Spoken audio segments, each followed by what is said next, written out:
Welcome back. Another episode of the Six Man Tech Podcast right here on Apple, Spotify. And hey, if you're watching on YouTube, you can see all of our nice looking faces.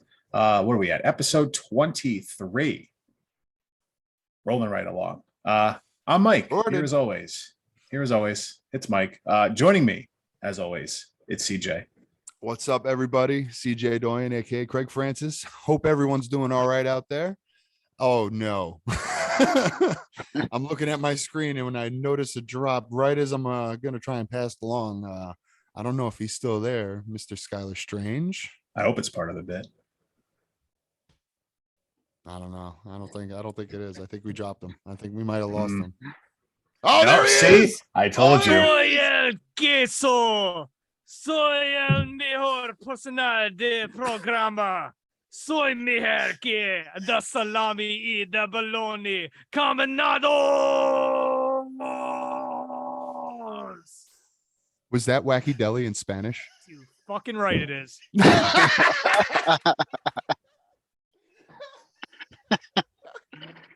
Oh my gosh. Oh, I wasn't ready for that.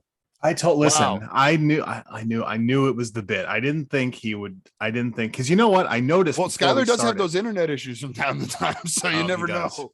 But I noticed him testing it before because the Zoom box has got a little flipped since. Yeah, I noticed that too. Yeah. At least on my screen. I don't know how it looks on YouTube. Skylar was in the bottom left, and then all of a sudden he was on the bottom right. So he must have been testing something. And damn it!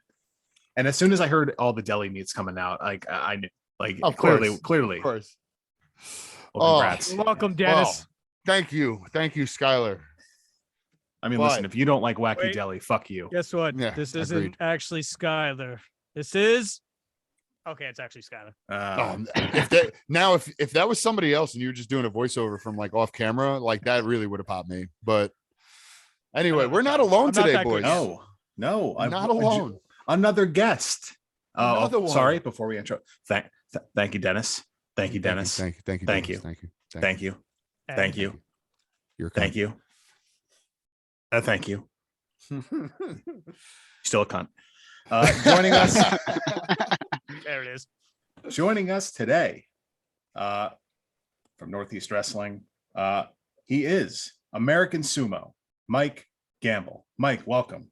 Thank you for having me. Thank you. And Skylar, what an amazing performance. And you actually just gave me the most amazing idea for a promo. I'm literally just going to order off of a deli menu in Japanese, and it's going to get so over. So no thank one you. will even know. And I'll give you back. I'll give you 10% off the top once the funds come in. Okay. And I like turkey and cheddar with a little salt and pepper. You got it. That sounds like a good sandwich. It does sound pretty good. That sounds great. Dude, I've been as a fat guy, I know how to order sandwiches. And like when you go to an Italian place, like I was in one, there's one near my job, and I just ordered, like I never order off the menu. I always have my own combo, and I ordered one, and this one Italian dude is like, that it was basically like, that's right. That's a sign of respect. That's like okay, you're one of us. Because like Who knows how to order a sandwich and does not fuck around. Like Right. hear me out. Breaded chicken cutlet with prosciutto, fresh mutts, roasted red peppers, There it boiled is. vinegar. Yep. But not just on a panini. So then it's pressed. You melt the cheese. See, I was with you the whole way.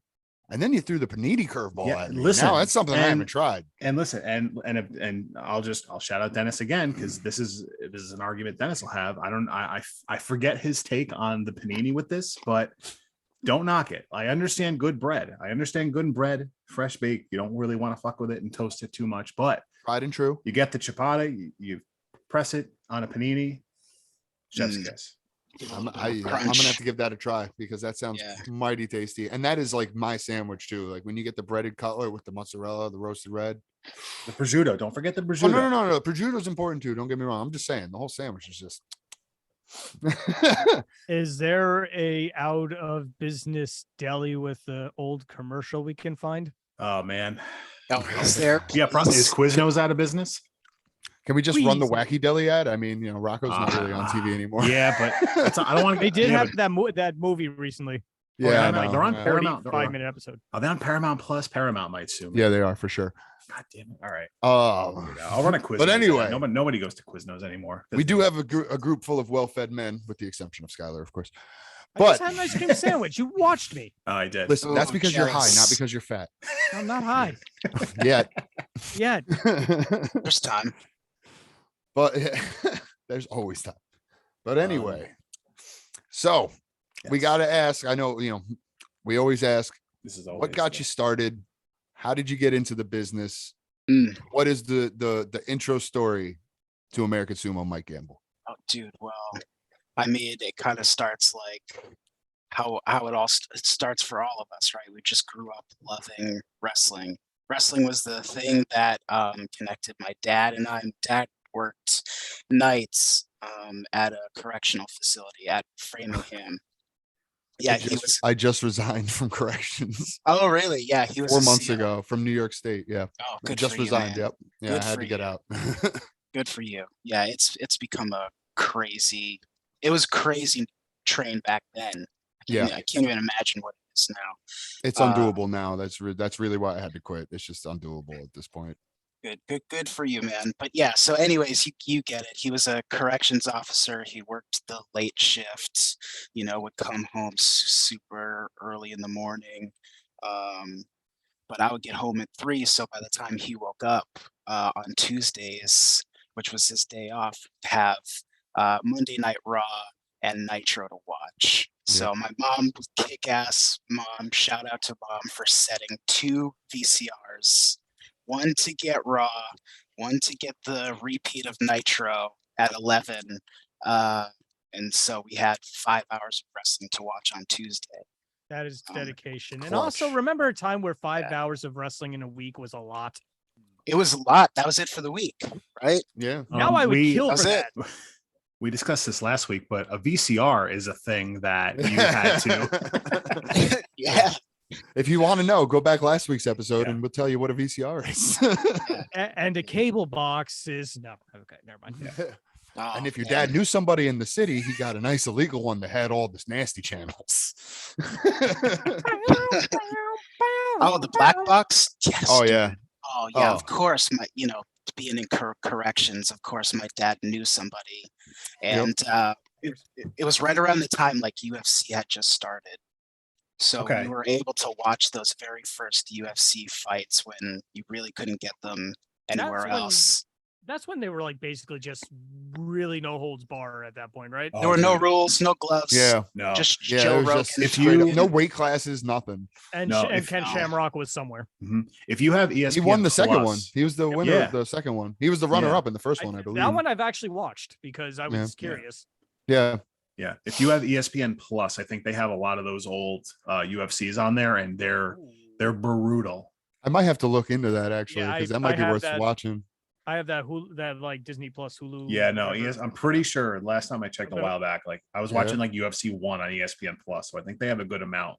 Brutal compared to today, but I am Yeah. definitely gonna check that out this weekend. Anyway, For sure. back to you.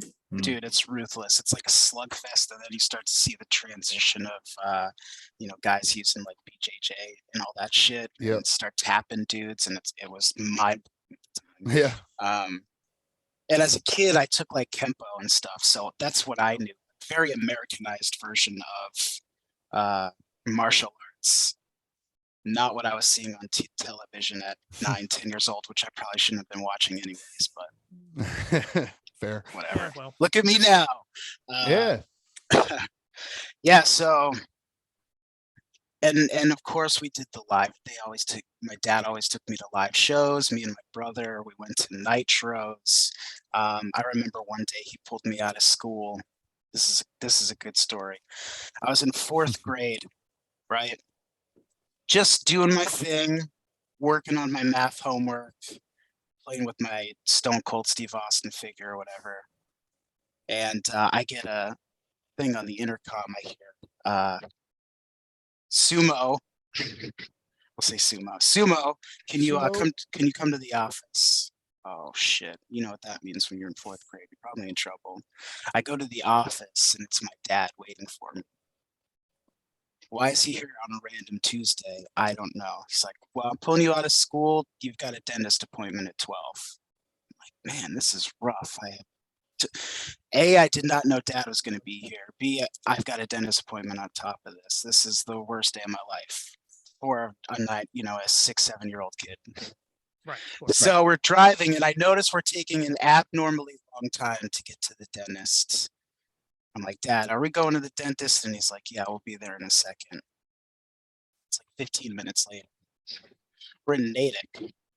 I'm like, and I was living in Milford. So people who live in Massachusetts, that's like a half hour, 45-minute drive away. So not local. And so he pulls into the mall and he's like, all right, I'm not taking you to the dentist, obviously. We're going to go to the mall. And we stood in this line. And I feel like he could have said that 15 minutes ago. Right, he could have. But, he wanted to keep the surprise, man. Keep kayfabe. He loved the surprises. Yeah, he loves surprises. And by extension, I love surprising people now that I'm older. So, yeah, we're waiting in line. I see people with wrestling shirts on. I'm just like, what is happening? About 15 minutes later, standing in line, I see the biggest man I've ever seen in my life walk to the left of me, and another guy in the sharpest robe I had ever seen in my life. And it was Ric Flair. Yeah. And it was the Giant. Right. Just to give you a time frame when that was. Right, you're talking like Paul White, obviously, right? Yeah, Paul White. Yep. And we were there to get tickets to Nitro. So one of the worst days of my life turned out to be one of the best days of my life. So it was moments like that that had a big impact on me growing up. And so it just kind of fed into this thing of wanting to do that. And while I was growing up, I've always been somebody very positive. I like to make people laugh, right? I like to entertain, whether it's dance or crack a funny joke or, fall on my face on accident or pretend to sell it. I've been doing that since I was a little kid. And as I've grown older, I've shown interest in all of these artistic things that go along with it, like music and performance and video editing. And my parents were all super supportive, so it all kind of fed into this objective of wrestling, kind of combined all of those passions that I had, that I grew up doing as a kid. And I just never looked back. I knew that this was something that I had to do. And so, it was October of 2015. I was working a crappy job, not having a really great time with my life. I was like 450 pounds, super unhealthy. And I had a super panic attack at work, and it scared the living hell out of me. And so I started seeking professional help, and worked through a lot of that stuff. And October 12th, 2015, it was a few months after I had started getting healthier, that I trained. I went to what we called the Chop Shop in North Providence, Rhode Island, and Mike Bennett and Matt Taven were training there. I was going to start at a different place, and about 2 days later, I saw an ad for Bennett and Taven training, and I said, "Oh my God! Like, I know these guys. I've been to the Top Rope promotion shows ever since I was a kid. They were the only game in town that would come to our town, right, to perform. So I got a chance to see guys like Matt and Vinny and Mike and Brian Malonis perform when I was much younger. So naturally, I saw that ad and I was like, well, these guys are on television. They were IWGP champs at the time. So they were traveling, Mhm. and they were training. So I said, well, if these guys are doing all this and they're still training, then they must really, pardon my French, they must fucking love what they do. Mhm. And so who else would I want to train with than somebody like like that, other than someone like that. And also they're in it, right? So they've got their finger on the pulse. They know what's good. They know what's happening in wrestling right now. And then from there, it was like I was so nervous, right? I'm this big kid. I've always been athletic. I've always done sports my entire life, but I was so nervous about being judged, and that was like the last thing that Matt and Mike ever even considered doing. And they made me feel super good about what I was doing and my willingness to put a lot of effort in, which is something that I've always been used to. So from there, just kind of snowballed, and 6-7 years later, I've had the craziest trip so far in wrestling, man. And it's crazy to think that it's just like I haven't even hit the tip of the iceberg yet. Mhm. That's Yes. that's cool. So you So, trained at their school. How often, like while you're training, how are they there a lot of the time, or is it a lot of other, like, so how hands-on were you with the two of them? I was very hands-on with them. They were there unless they were traveling, and if they were traveling, then Vinny was there teaching class, Vinny Marcellia. Okay. No, so So then listen, I mean, I know, I'm sure, like over time, whether it's, not necessarily people we've had on, but you hear stories in the past where a lot of times guys open a wrestling school and it's their names on it, but they're never there. I'm yeah, sure you hear yeah, story again. I'm not, not like I'm naming names or nothing, but I'm sure they're out there. I'm sure you've heard interviews over time, but that's awesome that you signed up because you want to train with these guys and they're there every chance they can get. And that's a valuable training because they know more than just the moves. They know about the intangibles, the outside stuff, which I'm sure you yeah, learned a lot about. yeah. And it even went beyond like the business side of training. As long as someone was willing to show up, they were willing to train, you know. And Matt was driving from Quincy, Mass, which was like a 2 hour, hour and a half, 2 hour drive, uh, 2 times a week, 3 times a week. So, if I respect that about somebody in general. So it was kind of I really fed off of it. It was this mutual thing of like, well, Matt's putting in the effort. I'm going to put the effort in. So he really made it easy to show up.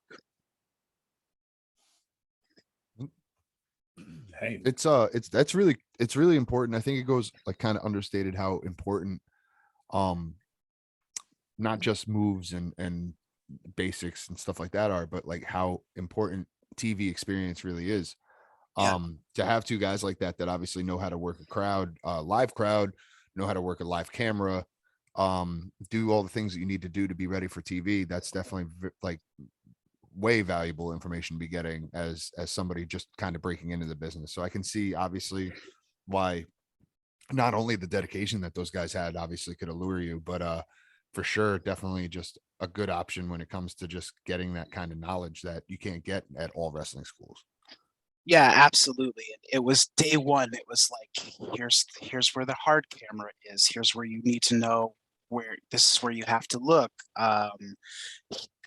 Okay, you're about to. Matt would throw practice matches in at the end, and Mhm. but before we'd wrestle, he'd say, "Hold on a second, promos." And you'd have to be ready to cut a promo on the fly. So Mhm. Matt and Mike and Vinny were really, I feel, above the rest of the schools around in regards to that aspect, the entertainment aspect of wrestling, which was the promo stuff and the camera work, um, and all that encompass, all that kind of shit. But I will. it's important for sure. Like, Yeah, it's more important than the moves, man. The moves don't matter. It's the intent. It's the motivation behind the moves, right? Yeah. That's what creates a story. You look in any medium today. It's, who cares what happens in the movie, right? It's the look on Batman's face when he's beating the shit out of his best friend. You know, being like, "Why are you making me do this?" That's yeah. Where's the bomb? I Yeah, just that watched The Dark Knight Rises yesterday. Like, I don't know why. I just like threw it on as background noise. So no, like now that voice is just fresh in my head now. have you guys seen have you guys seen the new one? Oh yeah, the one with the one with the Riddler and Robert Pattinson. Yeah, what'd you think? I actually liked it. I thought it was really good. I thought it was very long, but like I remember sitting in theaters being like, this is still going. I was like, I think like towards the end, I was like, I had to pee, but I was just like, if I go now, I'm gonna miss the end of the fucking movie. Because it was like 2.5 hours long. But I enjoyed it though. I kind of like the whole like it wasn't just him going up beating up thugs. It was more like him just kind of doing the detective work and stuff like that. So Yeah, it felt like a noir movie, but it felt real yeah. close to the comics. One of the things I loved about it was they would always do like dual scenes in the movie. So if you remember, in the beginning, Batman, they're showing the shadows and shit, the thugs looking in the shadows, and then Batman finally steps out. But he steps out in front of the thugs and stops and presents himself to the thugs before he gets shit out of them. And then right. And Yeah. I don't remember if it was the scene right before or right after it showed the Riddler. But his methodology was he waited until the dude had his back turned and then hit him over the head. So I loved how they did that I love that juxtaposition of what's good and bad. Yeah, no, it's interesting that you bring that up because I only saw it the one time in theaters. I have to go back and rewatch it, but that's definitely a cool little cinematic trick that I didn't even think about. Now next time I'm watching it, I'll be kind of paying attention for that. So yeah, pretty cool. When Penguin flips his car, right? It shows the shot of Batman upside down, like he's hanging from the ceiling. That very silhouette like look, it's fantastic. Yeah, that's what I love about art. That's what I love about movies, when people can really subvert expectations, and if you dig just a little bit underneath, you can start to see like all these little nods, and and like thorough lines that kind of connect the thing. I think a lot more people in all creative aspects, and I'm not just talking about movies, but like in music and just art in general. I think like people are trying to find more ways to be creative, and I think like things like that are coming out kind of more in those creative fields because like media is evolving. Like everything's evolving, music's evolving. We're at a point now where 20 years ago, if you wanted to make a record, you had to rent out a studio space, you had to get funding from a producer, you had to get an engineer to run the soundboard for you. Now Skylar and I are both musicians. We can both tell you now all you need is a little Focusrite Scarlett box, your own guitar. Hell, you don't even need a guitar if you have hold on 1 second. You got if you got one of these, I got mine. It's just in my other guitar bag. I have a little Scarlett guy. Yeah, see, exactly. So if you have one of these and know how to like actually program and use it, I don't. So that's why I'm kind of fucked with it.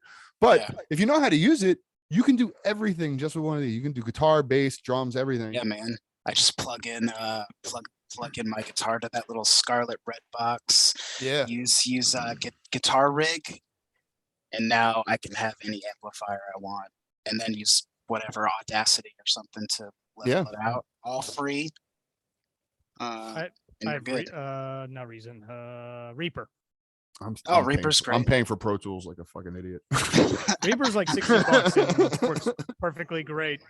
I have that. Yeah, I don't know how to like. I'm very new when it comes to engineering and doing all of this stuff. I have no idea what I'm doing. I'm kind of just learning as I go. So I don't know how to use like plugins or anything. So it's just, that's why I'm kind of just like, all right, I know how to at least get my songs done on Pro Tools. This podcast also edited on Audacity. Honestly, Because it's free. I'm trying to relearn all this, so I feel you. Anyway, but you bring up art, and I feel like wrestling is. I think people want to reject wrestling a lot from that creative field or art field, but it's just as much. I mean, you look at that empty arena WrestleMania at the start of the pandemic, and you look at those two cinematic matches that came out of it. Like, don't watch those, and they're both great, and tell me that art's not a big part of wrestling. Like, as much as people want to deny it and go, oh, it's just fake sport. Like, look at all crap like that. Just look at how it's shot. All the, like you said, all the tricks. Where's the hard camera? Where do I look? How do I put, like, there's so much that goes into it that's from a very creative and, very creative aspect that gets overlooked a lot. And clearly, like we were mentioning, you training with the guys you train with, Matt Taven, Vincent, Mike Bennett, they're, like I said, you're going to have an advantage learning from those guys over just any, maybe an older wrestler that you show up at. Because they're gonna teach you that. So how long do you train before you have your first match? And I guess what's your journey into that? Like, how long you train, and then your first match. How'd your first match go? It was bad. I think that's the answer for everybody. Like, laughably bad, and I can tell you because Dominic Dijak was falling over in his chair. And I don't blame him. I was looking at him and I was just kind of like, yeah, I get it. I suck. Here I am. It was about a year after I trained, and it actually wasn't local. It was in New York. It was at a five borough wrestling show. Was it sponsored by the Wu-Tang? Yes. oh man. Wu-Tang Financial? Dude, thank you. There was thank you for that. There was a hole in that ring. It was oh nuts. no. It was big as my thigh. And I got a big thigh, dude. Yeah. And it was like it was so sad. It was like an 8-man Royal Rumble. Like the limitation in 2K, 8-man Rumble, that's it. All in the ring at the same time. And I think I eliminated myself. It was real bad. But then my second match, coincidentally, was another Rumble. When you're young, you get thrown in Rumbles. That's just what you do. It's actually, to me, I always get hurt in a Rumble for some reason. It's easy. That's everybody, dude. Like, and I remember we used to do a show every year, Battle Bowl, which was like my favorite show of the year because we used to do a bunch of Rumbles in it, which were always fun to me. Royal Rumble was always my favorite match. Always enjoyed that kind of stuff. But at the same time, like, everybody was always just like, oh, this is the show I always get hurt at. Yeah. Rumbles, January rolls around, and I'm just like, fuck. Yep, they were always in January too, because you got to do it around the same time as WWE. So, yeah. So you're doing 4 or 5 promotions a month, so you're doing 4 or 5 Rumbles. Yep. But on a positive note, it's great cardio because you're in there. If you're a bigger name or presence, you're in there 20. You could be in there 20 minutes. So it's good cardio. But the second time actually was Pro Wrestling Magic Show, which I like to consider my official debut because I did a lot better. I did a lot better in that Rumble. Was Dijak there for that one too? He was not. Aww. And so maybe that's why. Maybe that's why I thought I did better. Actually, Paul London was there. Oh, so he's got clout. He's legit. He said I did a good job. Okay. Yo, Paul London. That's it. Fucking good. I'm taking the win. Paul London is like, oh man, I can't tell you enough good things about Paul. He makes you feel like his best friend when you see him. He always remembers your name. He always just wants to chill with everyone for like 5 minutes. It's great. Best damn hugger in wrestling. Say it. But yeah, That's a bold statement, man. There's a lot of I good was huggers just- in I wrestling. was I'll just tell gonna you. say. it's good We need hug. him A and lot of- Bailey in A lot of good match. hugs in wrestling. I know, Good like we were huggers. just talking about before the show, before we had you come on. I used to work shows with Bear Boulder, who's at the time he was Tommy Wansaw, but now he's Bear Boulder in AEW. Great hugger. That dude is, first of all, Yeah. great hugger, but also one of the funniest fucking guys you will ever have in a locker room. And he has Yes. a dead on Dusty impression. Yes, it's fantastic. And he gives you, I mean, he's super tall too, and I'm not. So Yeah. he Oh, he's gives you that huge, yeah. big over the shoulder guy. yeah. You just gotta fall into him. He makes you feel safe. He really does make you feel safe. Yeah. Uh-huh. Trayvon Jordan, waves and curls, fantastic hugger. Mhm.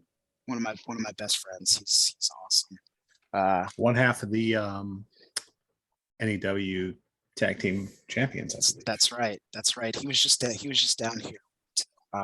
We went to Universal. It's great. Oh, that's awesome. Universal's like my Yeah. favorite park down there. Yeah. Yeah. Imagine getting to spend a day with that guy. It was like amazing. I felt like a Make-A-Wish kid. That's awesome. You get to go to the theme park. I had to go to the theme park with Trayvon Jordan. So, anyways, yeah. So that Pro Wrestling Magic was my second match. It was another Rumble, 30 men. I did much better. I got put over by my boys who were in the match at the time. One of them being Triplicious and Mike Grassa. I became really good friends with them early on. And so they took care of me. They made me look good. Everybody did the big pile on gimmick. So it was nice to be taken care of.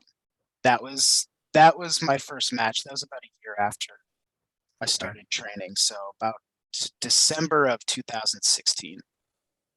Okay, and that seems to be the norm. You always hear guys, "Yeah, I trained forever before I even had a match." So, Oh, not me. Yeah. Not me. I'll tell you about my first match real quick. Please, let's hear it. My first match was I had literally just started training. I all I had done at this point was run the ropes. Really, like I don't even think I had been going around the world yet. They tell me for a show, they're like, "Hey, we're gonna give you this singlet. You just go out there. You're just gonna get squashed." And I was just like, "All right, sure." And the guy who trained us at the time was this crazy Canadian. His name was Ed Atlas. Absolutely out of his mind, insane. One of the, he was an awesome dude. I loved him. He cracked me up, and I got like probably me and especially like my old tag partner. These guys know Andy. Me and him probably have a million stories about Ed, but we could all tell you about one day. But he just goes, "All right, pal, this is how it's gonna go. You're gonna go out there, and he's gonna come out, and you're the heel. Go out there, get a little heat."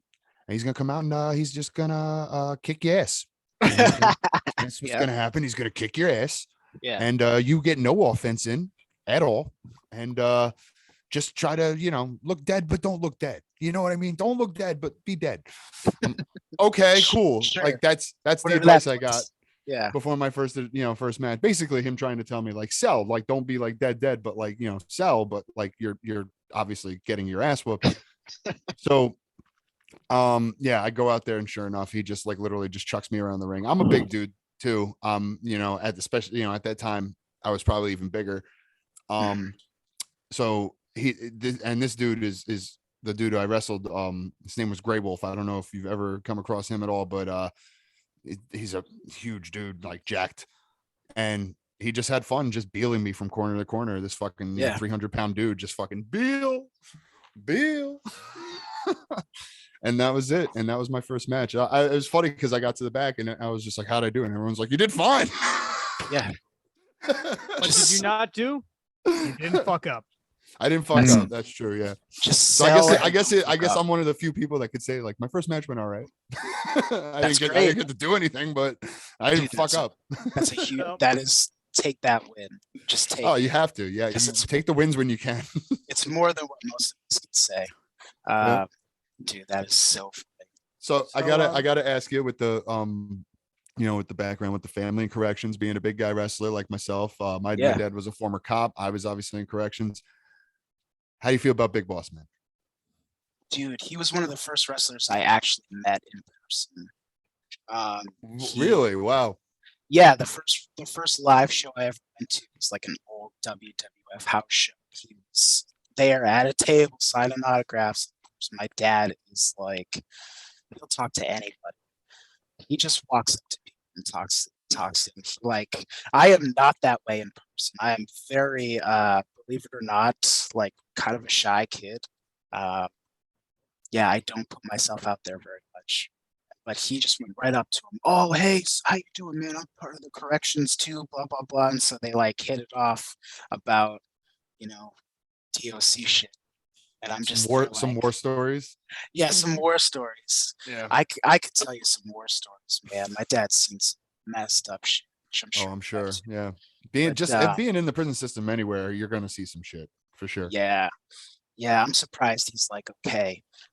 He got out like okay. I'm glad to hear that he is, because a lot of people not so much. It's So true. It's true. Yeah.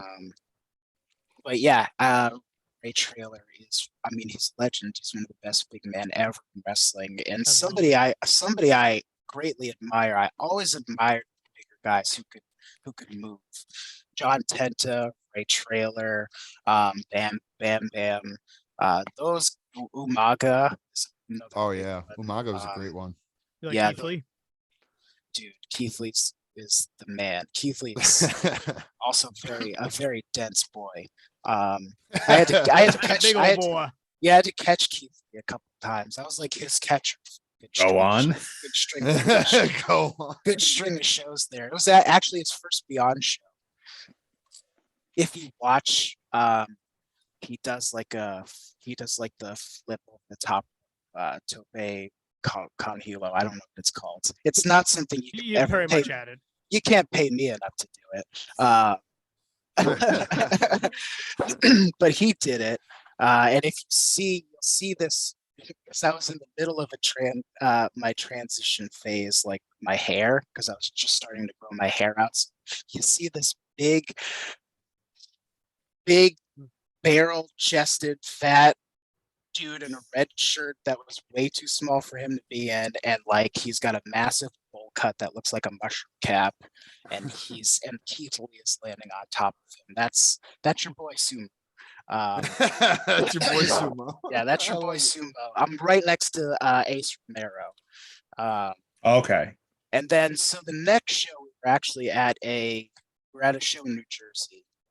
I don't remember what the show was. Actually, it might have been Pro Wrestling Magic show.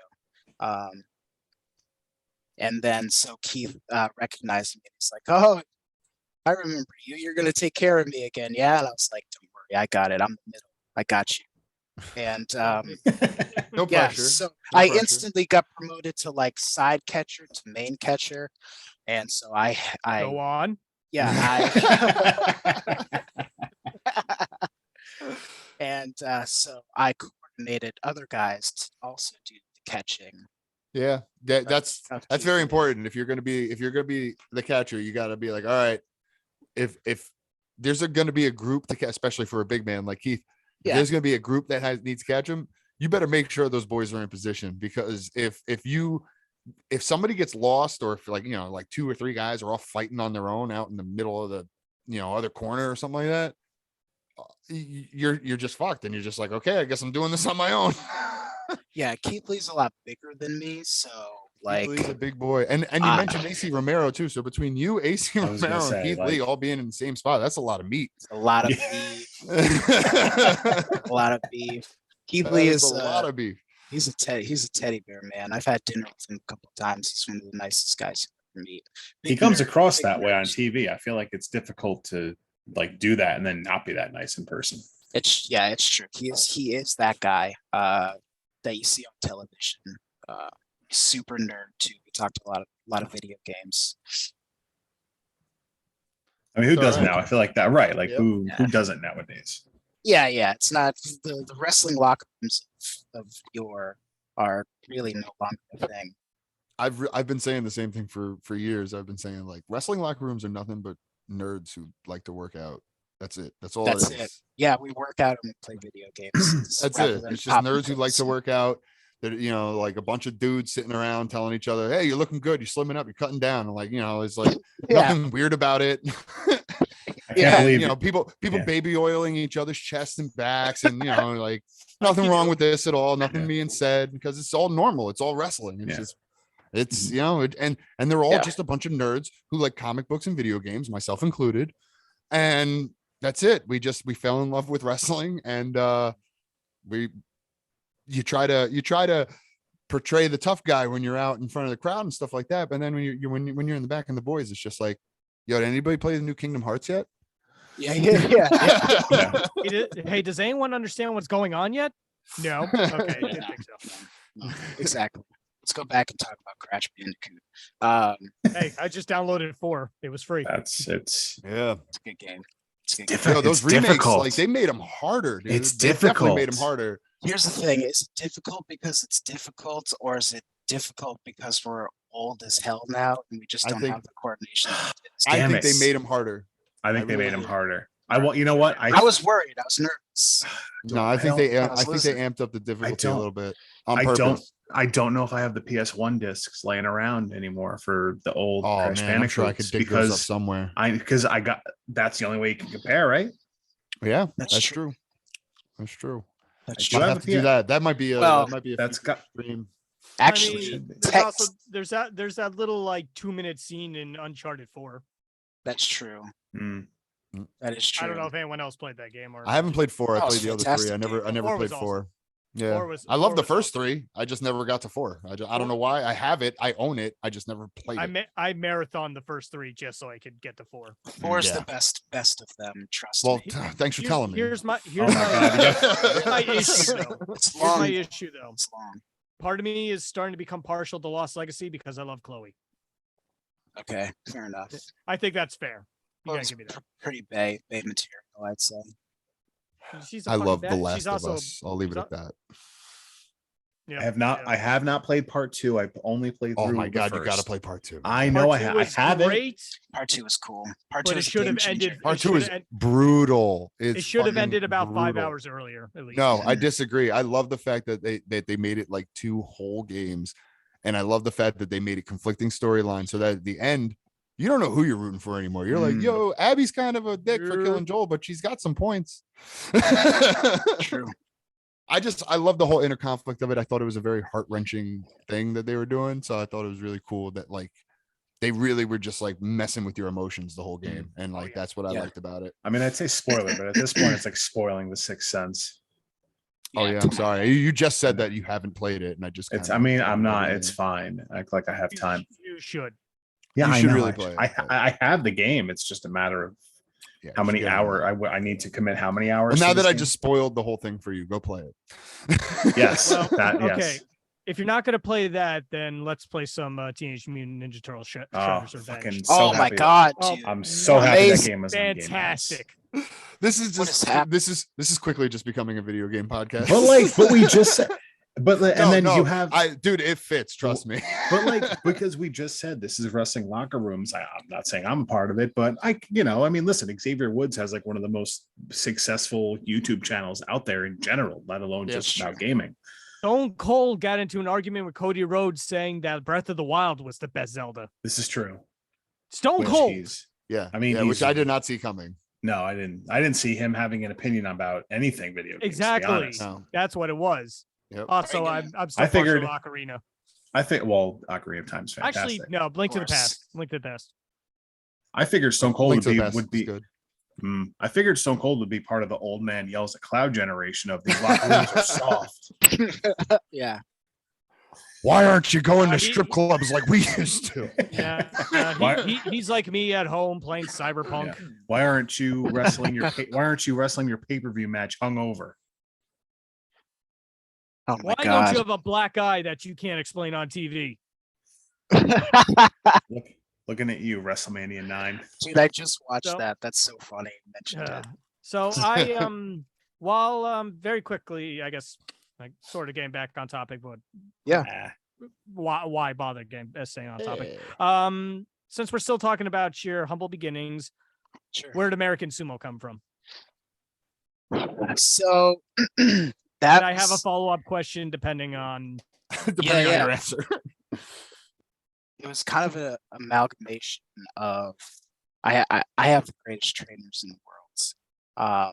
And so I know I had been ruminating, at first I was just like Mike Gamble. I was like Kevin Owens wanted me because that's, that was it is one of my favorite wrestlers.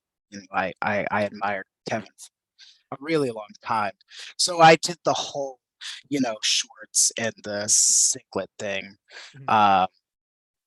But it wasn't who I am. It's just not me, right? I can't be Kevin Owens. There's only one, and that wouldn't be fair to him or myself.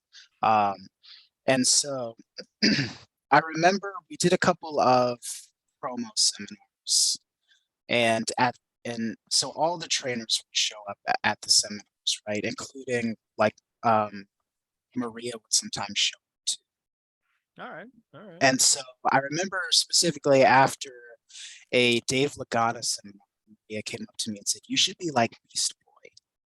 And I was like, "Ooh, that's a really good idea," because I'm kind of this soft-spoken kid, uh, but but I'm really competitive, and I can get a little bit of a temper, um, sometimes. So it fit really nicely. Um, did another seminar shortly after, a few weeks later, and they were all there again. And um, I think part of it was like in ring stuff. And so I remember going to the back after the seminar. I changed or whatever, and I came out, and there was Matt, Mike, Maria, Vinny, TK, all just standing there waiting for me. And I was like, why are they looking at me weird? And they just had these big, like, shit-eating grins on their faces. And then I think it was Maria. It's like, we have the perfect gimmick for you. And I said, what? And she said, you're going to be a sumo. And I said, I'm not taking my shirt off. But as we all know, that's not the case anymore. And I said, okay. I said, it's fantastic. And they convinced me of the sumo idea. And I said, it's obviously fantastic idea. I said, but I really want to make it my own. I'm not Japanese, you know. You don't want to be a Yokozuna knockoff, basically, is what you're saying. Like, that's obviously, that's the last thing I want to be. Yeah. I respect that guy too much to just do that when it's not who I am. I said, Mhm. I said I'm a big fan of Bryan Danielson. And early on in his career, American Dragon, he did a lot of Ricky the Dragon Steamboat stuff. Called himself the American Dragon. I said, what if I was the American Sumo? Right? And so that way I'm very distinctly showing an appreciation for the culture, for the lifestyle, for everything that invokes that competitive spirit of a sumo, without actually being a sumo. I thought that was the most respectful way to do it. And they all thought that was a great idea. And so I started rolling with it. And as I started rolling with it, I not only started figuring out who I was as a performer, I was starting to connect the dots of the things I was doing as the American Sumo were things that I had already been doing in my real life for so long. So for instance, like, I love Kung Fu films. So I watched a lot of Kung Fu films as reference. But it had been so long since I had connected with that part of my life. I realized, holy shit, I already like this stuff. You start thinking of that sumo lifestyle, that never quit attitude. I've been playing sports my entire life. I've always been a bigger guy, but I've always made it a point to try and work twice as hard as everybody else so that I could keep up with everybody else doing the things that they could do normally that would take me twice as much effort to do. That is a very sumo way of life. I'm very introspective, the meditation, the world views of politics and all that stuff going on in the world, having sort of a perspective on it, very similar to the way a sumo would see these things. I started realizing that that's just me, and so at a certain point, it was really cool, and I've never actually talked to anybody about this, so I don't know if other wrestlers have gone through it, but there was a point when I was figuring out who sumo was that I stopped realizing where ended and sumo began. And so over time, I realized that it was just who I was, and it always has been me. And so that's when I realized, like, okay, this sumo thing is me now. This is what I'm gonna go all in on. That was a fucking good story. That was Yeah. And it all really came. cool. It all came from No. those guys just going sumo. Well, I mean, Yeah. They some knew wrestlers are something. some. You know Absolutely. what? A lot of wrestlers are just exaggerated versions of themselves. So especially and then- Mantar. Very much Mantar. I don't know what I was expecting you to say, but it sure as fuck wasn't Mantar. Because I feel like I always have a thought of like the gimmicks now are exactly as you say. They're just people pretty much just exaggerated versions of themselves. And then I go back to the What unless about Vince Duke the Dumpster Drosty? Dude, I Goon. love. unless Vince tells them otherwise. I feel like I'm a closet Duke fan, and I don't fight anybody. Closet Duke So- fan. I feel like not to not to make fun of anything, but I feel like a certain boss would have just been like, "Squint your eyes, damn it! You're a sumo." Huh? Yeah, no, that was That's never. racist. Well, that's Yes, That's who he's referring to. But actually, for a bit of a transition, and my second question, Sure, and depending on the answer, sorry, Mike and CJ, you New Uh-oh. Japan guy? dude. To be Finally. fair, I haven't watched New Japan to like be at fair. all To be To be in fair. the last few months, so I have no idea what's going on in New Japan. But dude, yes, I would say out of all of the somewhat bigger companies, New Japan probably got hit the hardest by the pandemic. they really did, and I feel Because all the awful. Gaijin couldn't show up, and it was, I mean, ROH literally closed, but they still Just go back, tried. sort of. Okay, yeah, second- but no, I second know what you verse. mean. Like I think with the travel restrictions and everything else, like it definitely hurt them a lot for Yeah. sure. That's why I think it's slowly starting to come back now that the like G1's coming up and like the Gaijin can now finally return there. But Mhm. I mean, I had a period like probably somewhere leading into AEW that like New Japan was my shit. Like I watched all the Kenny Omega and Kazuchika Okada matches. Yep, those are Um, classics. I'm a Oh, big yeah. I like Wrestle Kota Kingdom Ibushi. 9 still like the blew me away. Like that was one of the Incredible. I'm not a huge New Japan guy, but I usually try to at least watch Wrestle Kingdom every year because it's like Yep. their WrestleMania, you know.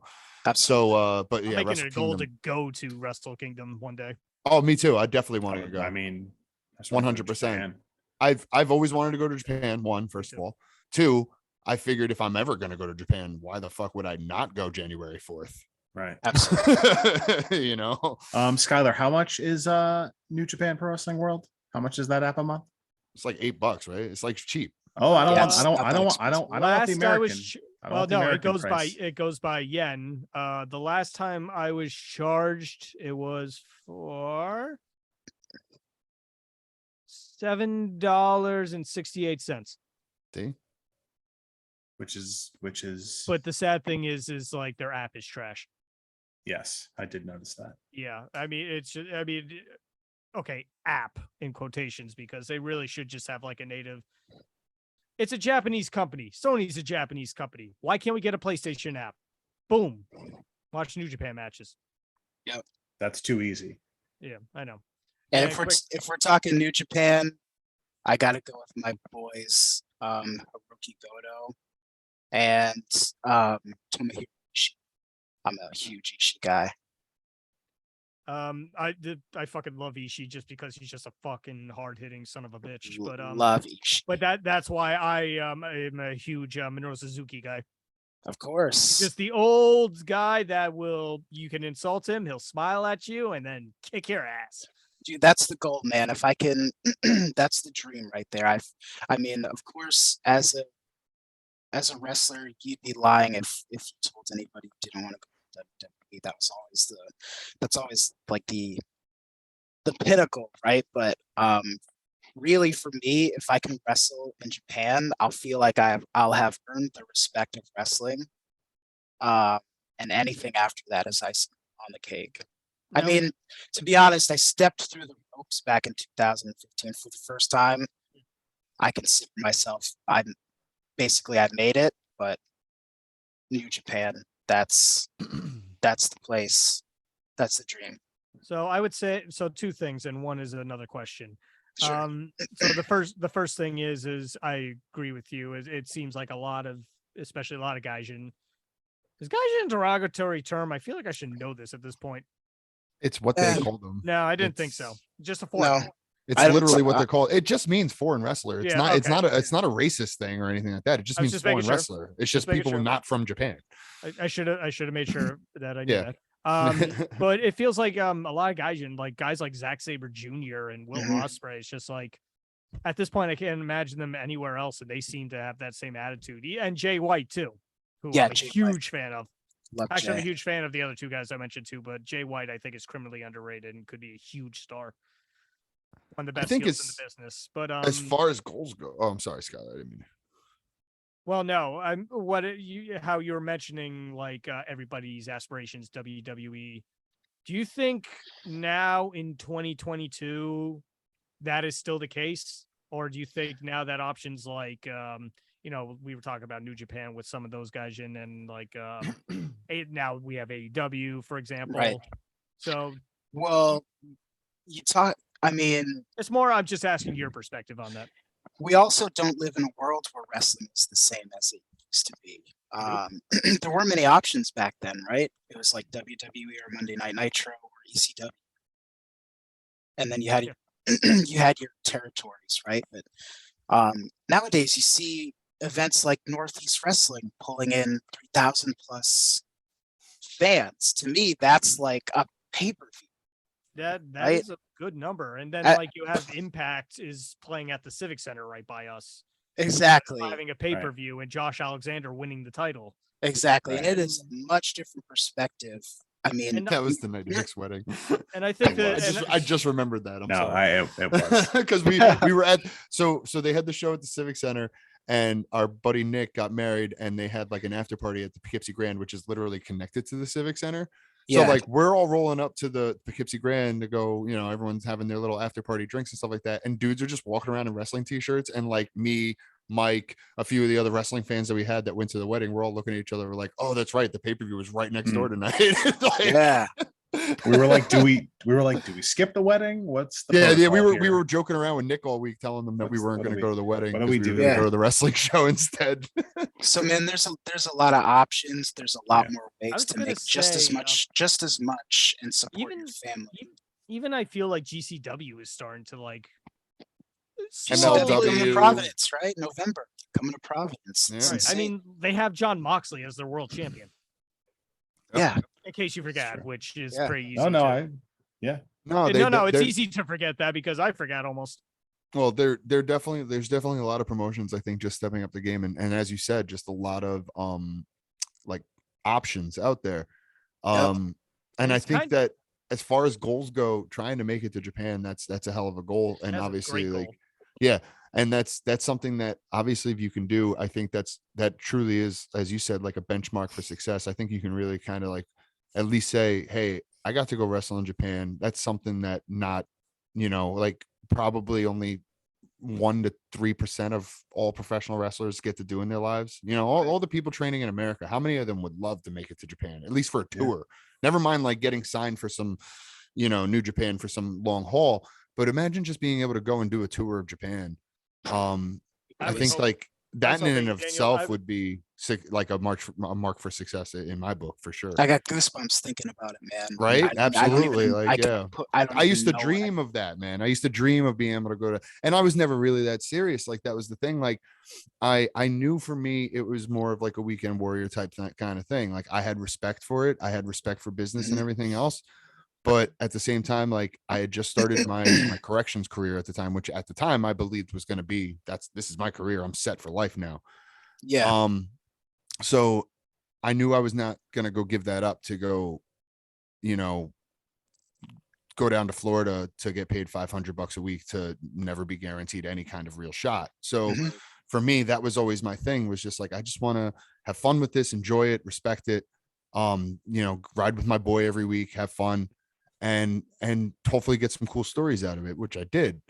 But so that was my mark for success. I mean, like I don't think that I had a successful professional wrestling career, but I enjoyed what I got to do, and I got out when I felt like it wasn't for me anymore. So for me, I had, you know, I was okay with it, you know. There's definitely some things I wish I could have done. Like I said, dream things like touring Japan, or you know, getting on a like some kind of ROH show or even an NEW show. Like for me, that would have been absolutely a huge mark of success in my book if I could have gotten booked on a show like NEW, because I used to because they go to the Civic Center by us all the time up in Poughkeepsie. That's where we're all from. And so I've seen, you know, tons of shows from them. You know, I'm not sure how many NEW shows I've been to, but I know it's at least like 4 or 5. But I was gonna say, even I believe it was Vinny even said that, like, being a referee in NEW, that was my goal, and I've achieved it. I think I feel I made it. It was Vinny, right? Vinny Law, yeah. Well, I mean, at this point, I think we've had the entire referee crew on this podcast, including senior referee Chris D. Oh, that's a shot at Kevin Quinn. I'm sorry. Senior official. He declared it. Chris D'Antonio. He did. Chris said on our last podcast that he declared himself the new senior official of NEW. Hey, NEW, I think we just booked a match for you. I think Kevin Quinn and Chris D are going to have to fight it out. For control of senior officials. Senior referee status on a pole match. So, Judy Bagwell tribute match. There you go. Okay. I wanted to get this in quick because I know we talked about it beforehand. You mentioned that you had a good story regarding bacon before, and I want to remind you of it now and let you tell it, because you seemed like you were excited to do it, and you know you just laid a good you laid a good the intro story on us. Now we want to hear something funny. It's not a super long story. All right, it's okay. It's a quick story, but it's one of the greatest ribs that have ever been pulled on me. So we're doing a rumble. Of course, as one does. Yeah. As one was does. It what month was it? It was in January. I got to get in there with Keith, which was pretty cool. I got to scrap it up with him a little bit, but I remember distinctly getting my assignments and then, you know, going off and doing my thing. And poking around the locker room. I don't remember seeing bacon in, you know, the pipeline of things to do after a certain point. And so I get eliminated and I go to the back and there's bacon sitting down, you know, just chilling with the water, whatever. So I sit next to him naturally. You know, I ask him for advice. How did I do? All that good stuff all the correct stuff that you're supposed to do after a match. Ask your peers how you did. And so we're talking casually. I'm cooling off. We're watching the rest of the show. And he goes, "Hey," he goes, so actually, no, he doesn't say anything. He goes, I lied. He goes, "You want me to do something crazy right now?" I said, "Yeah." I said, "All right, go ahead, do something crazy." We're down to the last maybe 3 guys, and it's like Dijak, Flip, somebody else. He goes, Bacon goes, "Okay, I'm gonna do something crazy." He waits like 3 seconds, and I can see him stewing. It's like his brain is moving a mile a minute. And then within 3 seconds, he just looks at me and goes, I'm going to go make a name for myself. Yeah, and he looks at me just like this. I'm going to go make a name for myself. And then he turns to the gorilla position and he sprints, throws the curtain open, slides in the ring, starts beating the absolute dog shit out of everything. And my mouth is, I can't, and everyone else around me, nothing. Looking at their phone, crickets in the back. I'm the only one, like, I'm capital F flabbergasted that Bacon has just ruined his career. Until, finally, of course, it took me like a minute and a half to realize, like, oh, he was gonna do this all along. This was planned. So yeah, that was the greatest rib that probably one of the greatest ribs that's ever been pulled on me, is Bacon saying he was gonna do something legit crazy, me not believing him, and then me thinking he just threw his career away by being mad at somebody for something and just deciding to get in the ring and, quote, make a name for himself. How green were you at the time? I want to say it was, I was probably like a good at least 3 years into training. Wow. Okay. And then, yeah, so it was right around like a year of me getting into NEW. So about a year since being with NEW is when he's like, I'm gonna go make a name for myself. That's really funny though. Fuck, dude.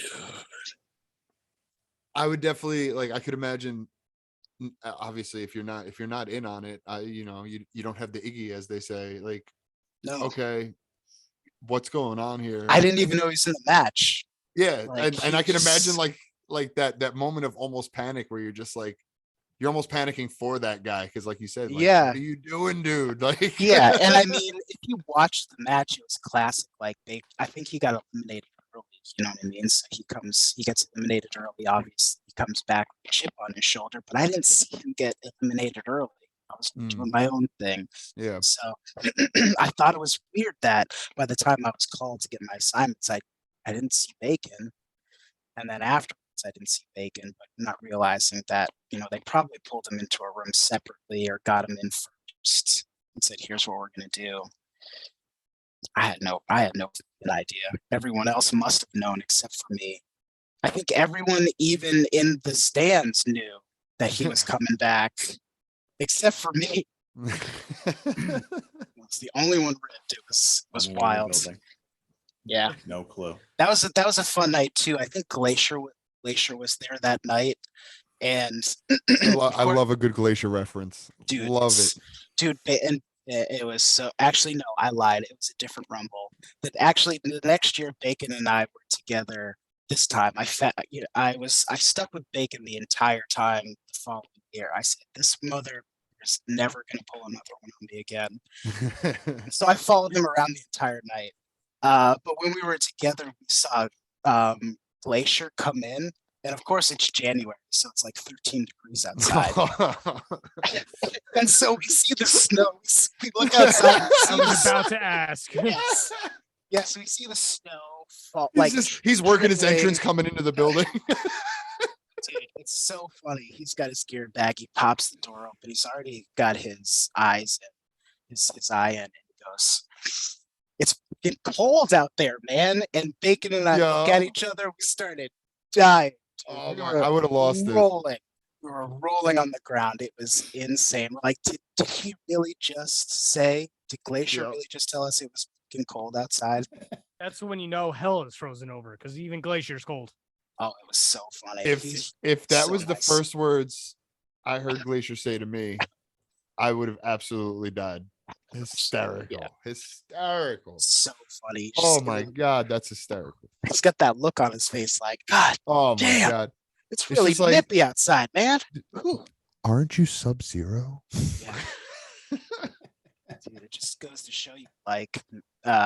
that northeast weather doesn't mess around.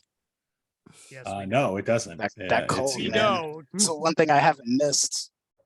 It's either ridiculous. It's either stupid hot in the summer, like now, or Yep. just there's no in between. And we Yeah. we don't have. I feel like we don't have fall or spring anymore. We just go from winter into summer and then back. Yeah, pretty much. Yeah, that's how it's been for what, the last 6-7 years at least, It's maybe something, longer. yeah. That Yeah, we're no, we all don't. gonna die and nobody will be left to tell our story. Oh yeah, no, that's That's all something. right. How long before Massachusetts and New York just turn into Hoth? Just ice. It's probably not that long.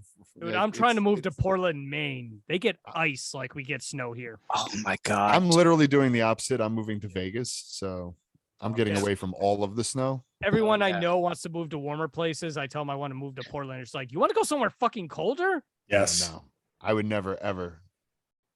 I hate the cold. Oh, well. Anyway, I'm really bad with down the in heat. Orlando. I love the cold, man. Yeah, but it's funny too because I And hate I hate you move to the most fucking humid place on earth. dude. And Seriously. I was born in California. I was born in Lancaster, California, which is literally like the middle of the damn Mojave Desert. Oh wow. But Oh. I have this aversion to the heat. I don't know, man. I have to like less clothes. That's why I love being a pro wrestler, man, because it requires me to be myself, which means like I'm never wearing shoes. I'm always wearing shorts and I'm always wearing a tank top. I can't stand the heat, man. I sweat like peeling an orange, dude. It doesn't take much for me to start to go. It doesn't take much for me to go down. Yeah, before it looks like I just jumped into it. So I hate it, man. I hate the heat, but here I am, right in sunny Yeah. Orlando. Right. Yeah. Right. Oh, So and while now it's just getting into the season too, man. You're Yeah, gonna no, be it's- you're gonna be sweating bullets. I already am, bro. Yeah, I'm The sure. real feel here the other day was 118. It gets like that out in Vegas, but the big difference Fuck. is that Ah, The dry Vegas doesn't heat. have the humidity. And that's the thing that Right. kills me is the humidity, man. Like I'll live in a Yeah. desert. I will go do a 120-degree day in the desert, but don't Yeah. put me in that fucking Florida No. humidity. No, I'll do a sauna for 15 minutes. That's enough for me, but not Yeah. 8 hours, man. Come on. Yeah. It hits you the second you walk out of the airport down there. You're just like, oh, yep. And I'm here and I'm sweating. Yep. I've just stepped outside.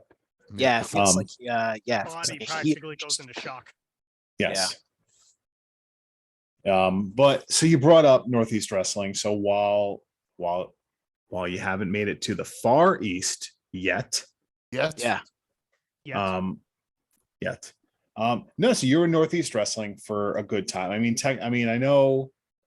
I mean, you were there for a bunch of years. So how was your whole experience there? Who did you get to work with there? Who were some notable people you interacted with? Because as we've discussed, like I said, we've had many Northeast Wrestling folks on here, so they always Yeah. get big stars. They always have big shows. So what was your overall experience? You know, if and then any highlights, you know?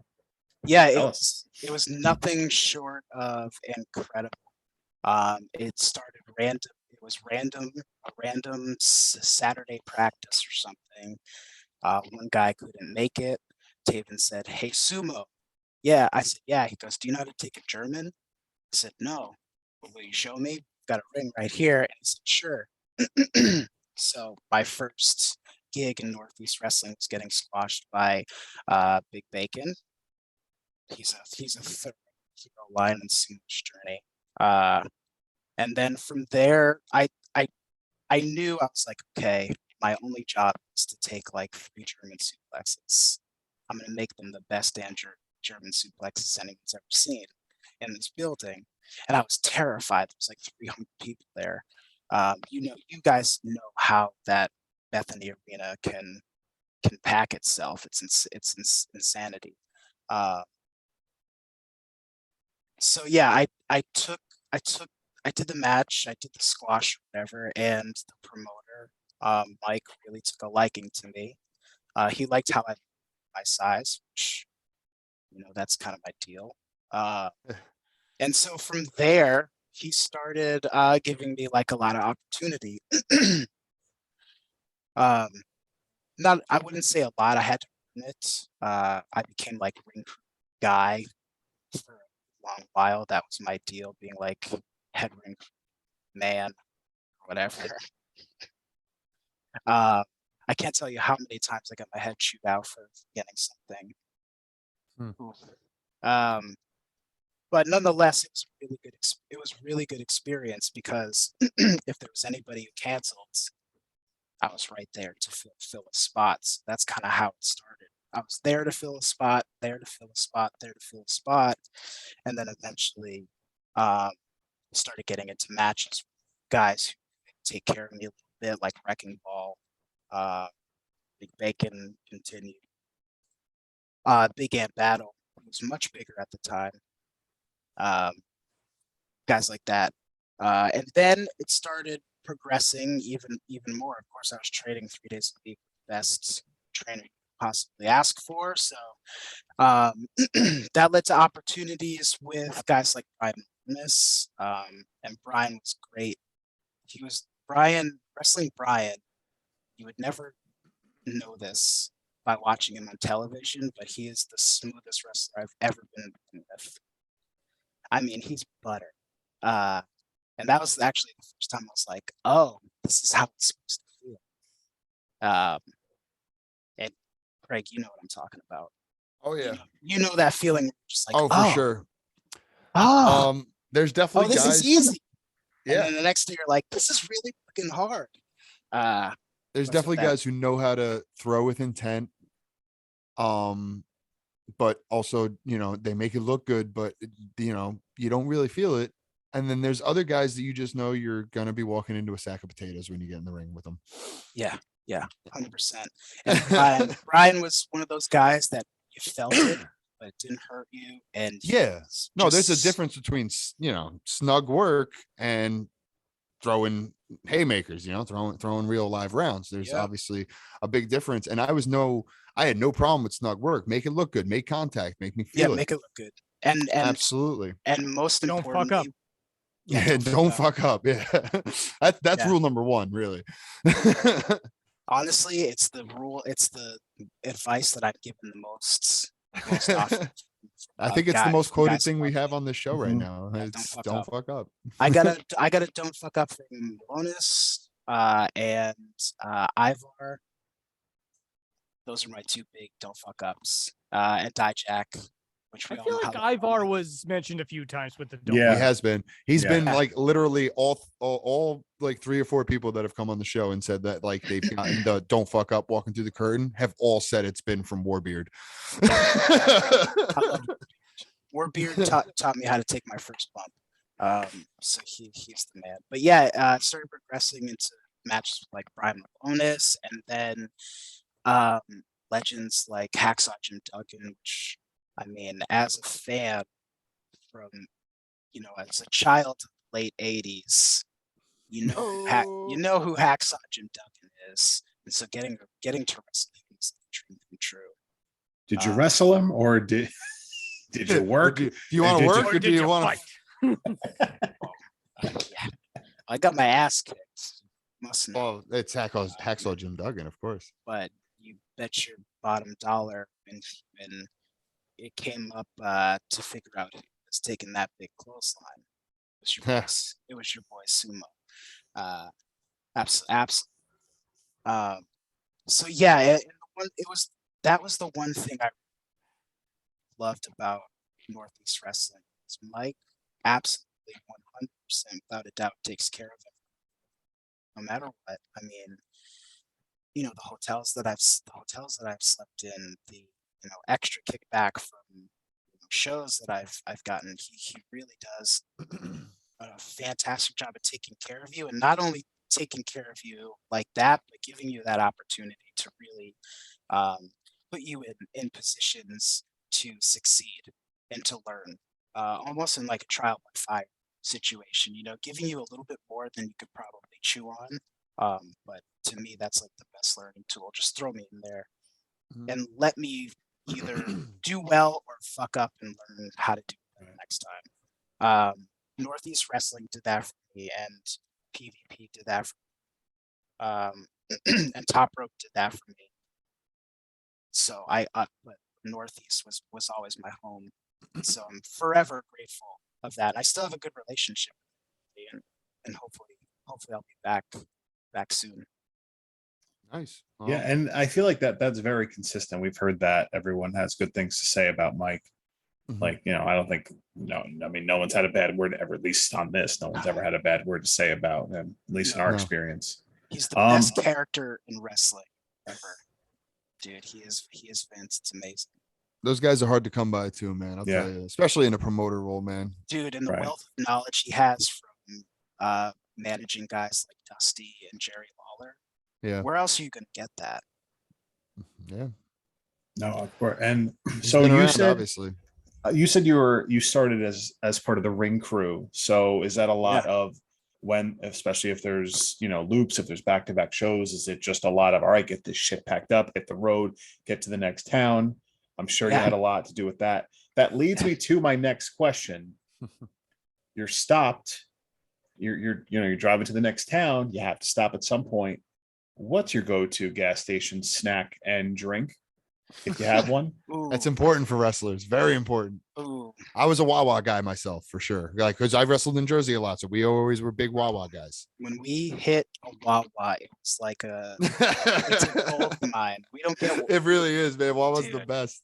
It's the best. If we hit a Wawa, I mean, we're eating like kings. Yep. I will say I was good. So we'd usually leave early in the morning. So I was always grabbing like a breakfast sandwich, like a chorizo and sausage, some kind of egg and protein. Not good for you. Loaded with No, that's that tradition though. We did the same. We always kicked off because we had a 3-hour ride to go down there. So we always started off with a big breakfast sandwich in the first thing in the morning. Yeah, and of course man. There was a reason I was 450 pounds back in that day. It's because I flipping love dessert. So I'd always get like a pastry or something, some kind of donut or like honey bun or something. So that was usually my go-to, like coffee, breakfast sandwich, make sure I had an energy drink, water, and pastry. And that was pretty good until like the afternoon. That sounds like the standard right there for sure. Yeah. Dude, the standard. And then you got a guy like John Roy. I don't know if you guys know John Roy. John's like my best friend in wrestling. He's got two things. He's got Red Bulls and sour gummies. That's his meal. Breakfast of champions. I'm like, bro, you're a psychopath and you're gonna be shaken by 12. He was. Do you guys know John Roy? Don't. No. I'm gonna put John Roy over. He's like the man at Northeast Wrestling, so he does all of the backstage stuff, like the lights and the videos. He can work a camera. He was trained by Taven. He can take a bump. He video edits. He does all that stuff. He is the most valuable guy in wrestling in the Northeast, in my opinion. He can literally do it all, and he's my best friend. And he's been on the road almost as long as I have. Come on the podcast, and we'd love to get him on the podcast. John Roy's got stories. We'd love to talk about behind the scenes stuff. There you go, Dennis. There's your next lead for another guest for you, Dennis. Let's do it. Since Dennis will never come on the show himself, I feel like at this point it's just going to be a bit where Dennis just keeps canceling. Yes. Like we've had numerous shows that we tried to the guy that you spoke to book you, our guest booker, so to speak, as not so to speak, he actually is. Yeah. But we've had numerous episodes where he was supposed to come on and just do an episode with us, and both times he's had to bail. So like now I'm just convinced it's just going to be a bit. Just never showed up. Yeah. The first time, like Matt Damon and yes, exactly. Yeah. Or like Paul Rudd and Conan. Yeah. The first time was because Bobby Dutch got him wasted. Yeah. Oh, really? That's incredible. I don't know if you know Dutch. Yeah, Big Bill Carr. I love Dutch. Okay. I love Dutch. Dutch. I'm sure you know this. Dutch has some stories. stories. I can't. he was Oh, on yeah, the no, show. he was great. he's our first ever guest. Yeah, he's fantastic, man. I can't tell his stories because A, they're his, and B, I might get canceled for telling them. I might, I don't know. I can't in good conscience, and they're his stories to tell. But yeah, Bill Carr is he is Dennis, you amazing. know what to do. Yep. Well, that's I love already Bill going to Carr. happen anyway. Of course, we're going to definitely have Bill Carr, Bobby Dutch on again at some point. But we we've heard some great stories from him the first time we had on, and but again, between him, Vinny, Chris, everything, they all say good things about Mike and just the company in general. So to get a chance to work there must have been an incredible experience to meet so many of those not only current actual, like, guys who are currently in the product and who are currently and maybe future stars in certain companies, but also are just stars in their own right as it is right now. Guys like Matt Taven, Mike Bennett, those guys are genuine stars.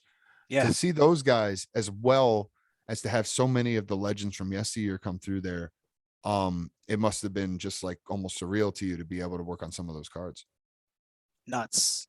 I mean, absolutely nuts. Being on a card with like the Bullet Club when they were, just still firing on all cylinders. Yep. Was just unreal seeing like guys like Christian Cage walking up next to you and just like, oh, like I was barely out of diapers when I was watching you wrestle, bro. And more often than not, I would say like 99% of the time, they really don't mind. They want you to come up to them, talk to them. And most of the time they've offered up some incredible advice. I remember getting a lot of good big guy advice from Ryback one time too. Believe it or not, he took like 20 minutes with me.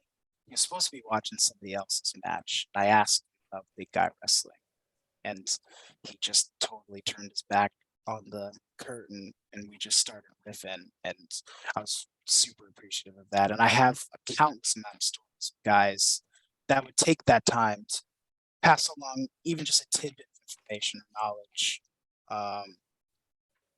And being in a place like Northeast Wrestling where those guys are routinely coming in, it's fantastic. I remember very early on when I was still trying to figure myself out. This is very early Sumo. I think it was WrestleFest. I got booked on the show last minute, so I wasn't even prepared to have a match. All of a sudden, I'm wrestling in front of like 2,000 people. I think it was against Ron Zombie. It went pretty well. And so I had the match, and then Vinny's like, while you have some time, you should go downstairs to the locker room and ask some people for advice. And I said, that's a great idea. So, of course, I go down to the locker room, and who's the only person in there but Lanny Poff? It's like, okay, this is going to be good. So I said, hey, do you have some time, Mr. Poff? Do you have some time for me to get some advice? And he said, yeah, sure, sit down. So I sat down, and I told him, he goes, so what's your gimmick? And I said, well, I'm a Sumo. And the first question he asked, he goes, oh yeah, do you wear the ass crack? And I went, no, I don't wear the ass crack. And he goes, well, Yokozuna, 3-time WWF World Heavyweight Champion, just saying. And I was like, you know what? You're right, Lanny. And and I went back and no, never. I went back and I said, you know what? Lanny's an all right dude. And I'm never wearing a wash in my life. Never. But Lanny's an all right dude. Oh, Lanny is an all right guy. It was the best, worst piece of advice I've ever been given. It was the best piece of advice that I'm never going to utilize. Let me put it Fair. that way. That's fair. Yeah, Everybody has their limits. Yeah, that was a good story. Yeah. I'm not. Yeah. Why wear a washi? So Nobody wants to see that. no. Let me ask a generic question that basically gets asked on every episode. Sure. Favorite guys to work with, guys that are not as great to work with. Ooh. You can start with the first one. You don't have to answer the second one. If you don't want to name names, of course. Yeah, Right, right. I probably won't. But guys, I absolutely love working with Big Bacon, Brad Hollister. I mean, I had so many fun matches with him and with Tunis, Hammer Tunis. Um, we probably Dex and I did a couple summers with Insanely Rude. It was just us and Insanely Rude on the pre-show for like 2 summers in a row. We called ourselves the pre-show stoppers. Pre-show stoppers. Yeah, Nice. yeah. We went out there with the express goal of saying, screw the rest of the show. Let's just go out there and crush. Best show on the best match on the pre-show. Yeah, and I mean when I say crush it, I don't mean like we're gonna do all the moves and all the high flying stuff. Yeah. But we're gonna bring it, and everything's gonna be like all cylinders. We're gonna get the people popping from this show.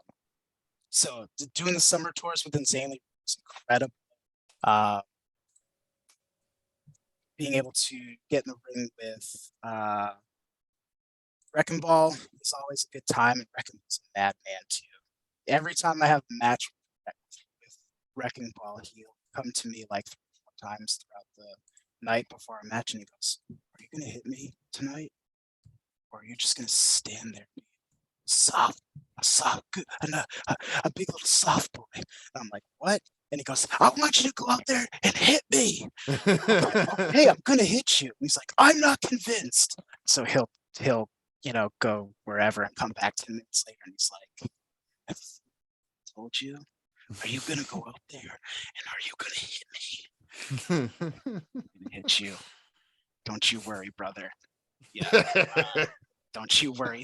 It's a great tactic because by the fourth He or fifth fires you time up, he man. does that, I wanna You just want to hit him. tear his fucking head off. Yes, I'm gonna fucking loves hit it. you. Yeah, he loves it. Yeah, like what do you? I'm not gonna play patty cake. I'm going to. I feel like it's try. genius because it gets to a point where like, yeah, he's crossing the line to annoyance to where Yeah. the fact that where it's just like, listen, you're doubting me that I'm gonna do the right thing in the ring. I'm gonna fucking hit you now for real. It's like Dude. it's almost it fires you up. Hope you like your potatoes baked. Yeah. Reckon Balagursky, psychological genius. Yep. Insane. Some of the most fun I've had wrestling is not even so much in matches, but being in training, getting to work with like Trayvon and Jalen and Channing Thomas, and Little Mean Kathleen, when those guys were coming around, and Nico Silva. That's the most fun I have. Is when there's nobody there except for you and the guy you're working with and your trainer, and if you feel like there's no pressure, so you can just kind of screw up and it's okay, right? That's really where I have the most fun in wrestling, is being with my homies, and Craig, I'm sure you can attest to that. And training is where the best stuff happens, right? Because if something happens in training and you can pop the boys and the girls, then you know it's going to work. Yeah. Else. Definitely that it was always fun to just try out new things there. Like not just like everything. That's where you try out your new moves. That's where you try out your new promos, your new ideas. So new gimmicks, obviously, if you're doing that. Yeah. So that it definitely, the training aspect of it definitely has a fun moment or fun moments. One quick story that just to kind of further your point. One fun story that I remember from training specifically is that, we would get matched up. We only had like 2 females that really trained at our school. Yeah. And we during the shows they would pretty much have to work each other. Occasionally we would get somebody from the outside to come in. We had Deanna Perrazzo a lot come in before. Awesome. Yeah, Deanna's great. She used to come in a lot. We've had a few others from like the local indie scene down in southern Jersey and stuff like that. But the 2 girls were really the only ones that would come to training all the time. So we wouldn't pair them up all the time because No. we were wrestling each other every week anyway. So hey, go work with the boys, you know? Yeah. So we had little 5-minute matches where it's funny that you brought it up earlier. I was going to mention it. We had like kind of the same thing where we would do like a little practice match, but before the match, Brian Johnson, I don't know if you know Brian Johnson, he was in ROH. Yeah. He was the head trainer of the school. Old Time Wrestling was the name of the school. He was the head trainer. He would just tell us out of nowhere, all right, you're going to do a promo and make sure to mention the words, scissors, Florida, and whatever, and he'd throw like, pistachios. Yeah. And he'd throw 3 words at you like that. And you got to cut a promo incorporating those things. Yeah. And then we'd have a 5-minute match. And I got paired up with this girl, Damaris, who is still wrestling. I can't remember her kind of new gimmick last name now because she changed it. I apologize for that. But me and her got kind of paired off together, and her finish was a sidewalk slam. Mm-hmm. I'm a 300-pound man. Damaris is about maybe like 5'2", like $120, $130. I don't even know. How tall are you? 6 foot even. Oh, that just doesn't physically work, man. Yeah, exactly. That just doesn't work. Nope, we're going for it. So I remember in the match, like they wouldn't tell us who was going over either. It was just kind of like, you guys figure it out, call it on the fly. Yeah. So I wanted to put Damaris over, and I wanted to put her over using the sidewalk slam, and I didn't care how. Yeah. I was going to make it work. Yeah. And so we're going through the match and we're getting close to the finish. And I was just like, all right, I want you to hit me with your finish. She's like, I can't hit you with my finish. Let me hit you with a roll up. I was like, no, you're going to hit me with the finish. This is how it's going to work. Like, we're talking on the ground, obviously. Yeah. And I'm like, this is how it's going to work. You're going to hard whip me into the buckle. I'm going to come feeding out and I'm jumping to the moon. And all you have to do is spin. I'll jump, you spin. No. And sure enough, boom, she whips me in the corner. Boom. Oh, come selling out. Big jump. Go through the moon, hit the mat. She pins me 1, 2, 3. The boys lose their shit. So it went okay. It went okay. It went. Fine. I got nervous. Fine. I thought you were gonna say like, yeah. So I like went to go up and then I broke my ankle. No, it was great. But like you said before, like you're always trying to like pop the boys, and like everybody was expecting the same thing. It was either I was gonna beat her or she was gonna roll me up. Yeah. Something like that. Nobody was ready for me to come jumping for the big sidewalk slam finish. So just to do that, just to do that in practice with her and the boys getting to see it and everyone getting a good chuckle out of it. That was just one of those funny times that I remember. Yeah. But in the ring, Chris Benney's another great opponent. I loved working with Chris Bennett. I loved working with, man, I'm gonna forget everybody, and I apologize in advance. But BRG, BRG's a great dude. He's fantastic. He's my favorite guy to wrestle at fair shows with, because we get to do all the silly shit together, and he's like, not super heavy. And so he's great. He's always like, let's do the delayed suplex and let's do the super kick. I knock you out, but you fall on me and I can't get out, but you still win anyways. Yeah, we get to do silly stuff like that, and he's the perfect guy to do that with. So he's a great seller. So working with Brett's been a lot of fun for the years. Nice. Well, where are you at now, currently, if anywhere? I'm currently in Orlando right now. Right, like wrestling wise, anything? I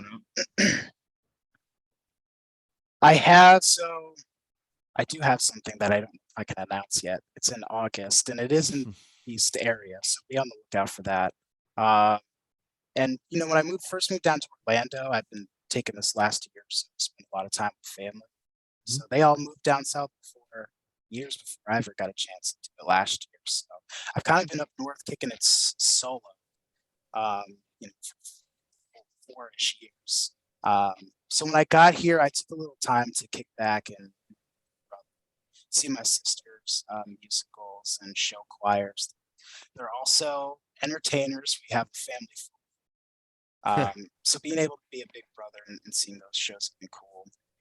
But I'll actually be training very shortly at Lethal's place, and so that'll be my new spot because Lethal will be there, and then of course Matt and Vinny will also there as well.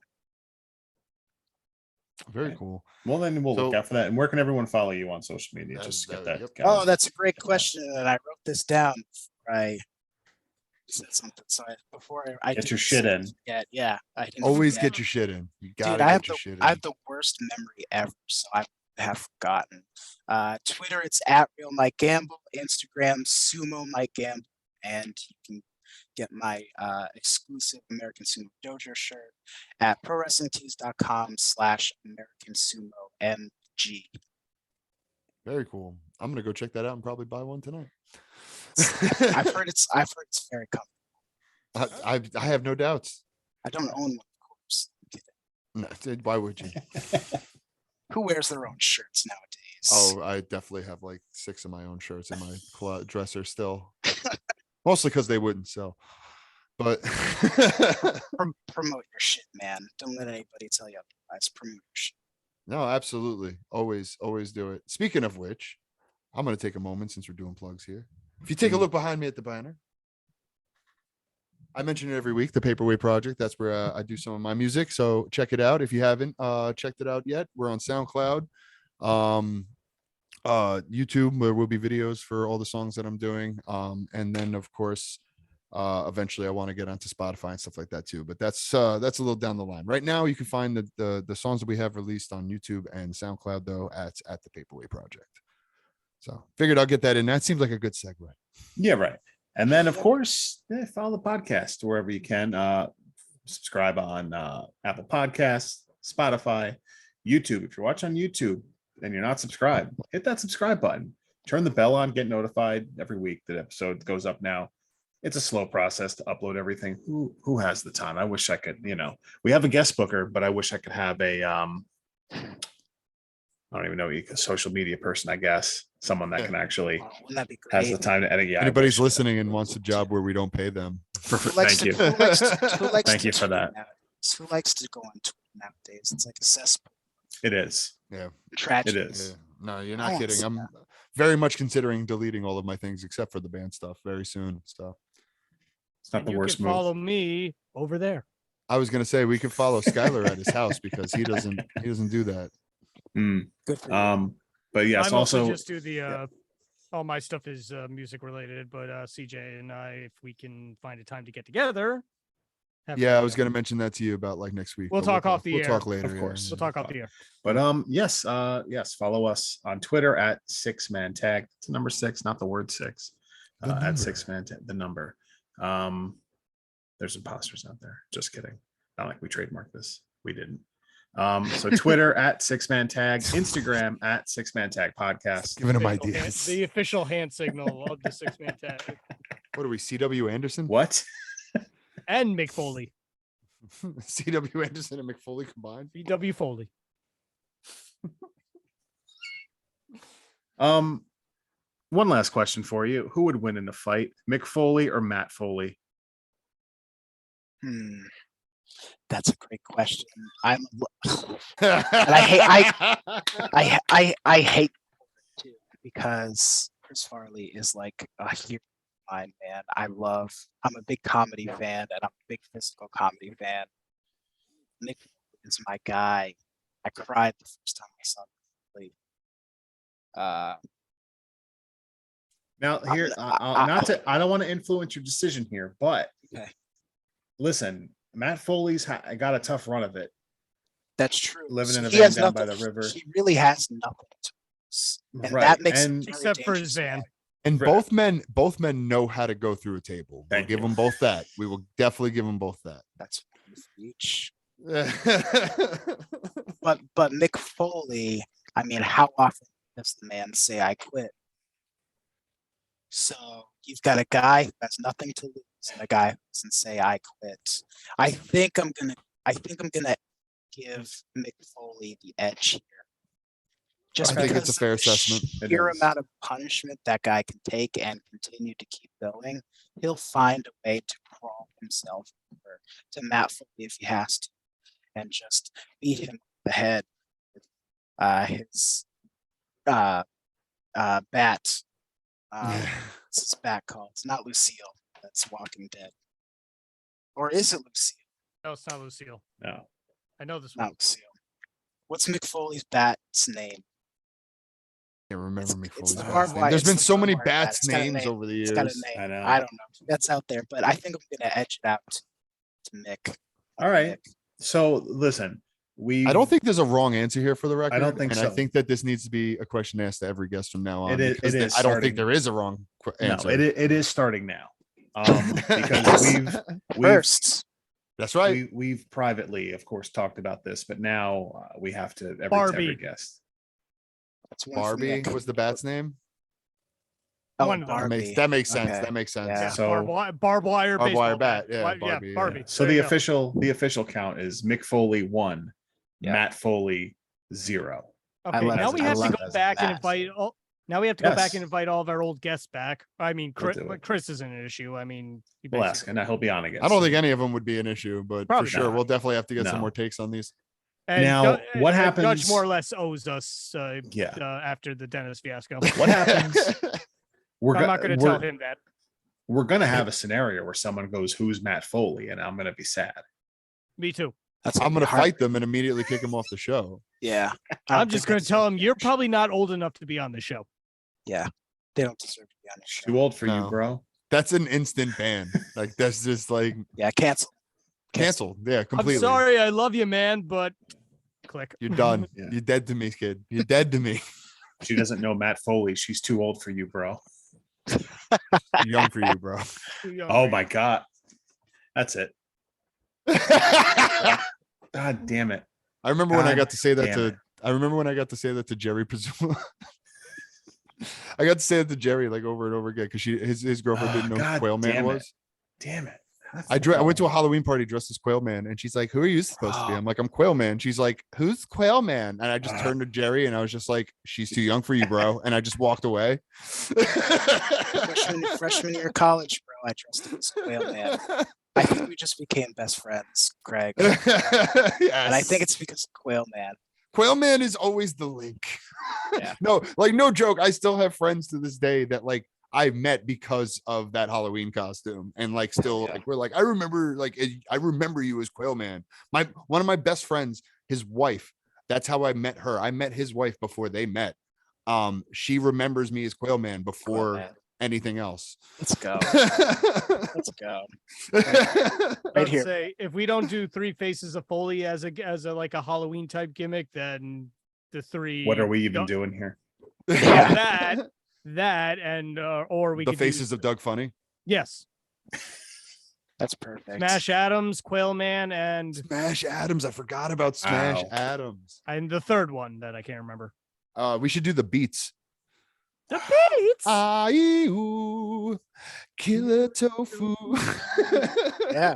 What about I need my God. allowance? Yodelay. Yes. Oh my god. Oh, it's just see, this is what Now I we're love. just nerding out. Just Yeah. nerding out with wrestlers. This is what we do. Well, seriously, thank you. Listen, this was awesome. Thank you, Mike, for coming on. Yeah. This was awesome. I'm Of glad, like I course. said, obviously all the wrestling talk, and then I feel like we could sit here and talk for hours just about everything else. Yeah. Which we'll have to do that the next time. Hey, Um, do it again well, sometime. I didn't back, even know yeah. we went 2 hours. It's been insane. I know been- time flies, dude. It It does, really man. It does. always does on this. But One Like I of these said, days, we- I just want like a big old episode of like most, if not all, the guests we've had so far. Just get That'd be a everybody in shit a show. room and we'll just all like get together and play No Mercy or something. mhm. I'm in. Call me. I'm in. Yeah, I keep on. We keep on talking about doing twitching. yeah. Yeah. I don't know if you have any idea how to do any of that. I'm pretty bad at it, but Yeah. Yeah. Same. I can finagle it badly. We'll figure something out. I We'll might be figure able to something help out you. and get there. We'll all get Um, we'll all get on, do that those crazy matches we've talked about, Skylar. Mhm. Okay. he knows what I'm talking about too. We'll talk about it more later. Yeah. So for our awesome guest, American Sumo, Mike Gamble. I'm Mike, for CJ, for Skylar, for everybody. Thank you, everybody. Again, hit that subscribe button, hit that follow button, whatever platform you're listening on. And check the archives, of course. A lot of great stuff in there. It's episode 23, a lot of stuff to go. And there it is again. Yes, the return of the cheese. Please, Tell me Skylar, what's on that deli menu, Skylar? sign us off, Skylar. Hasta luego. Le queso.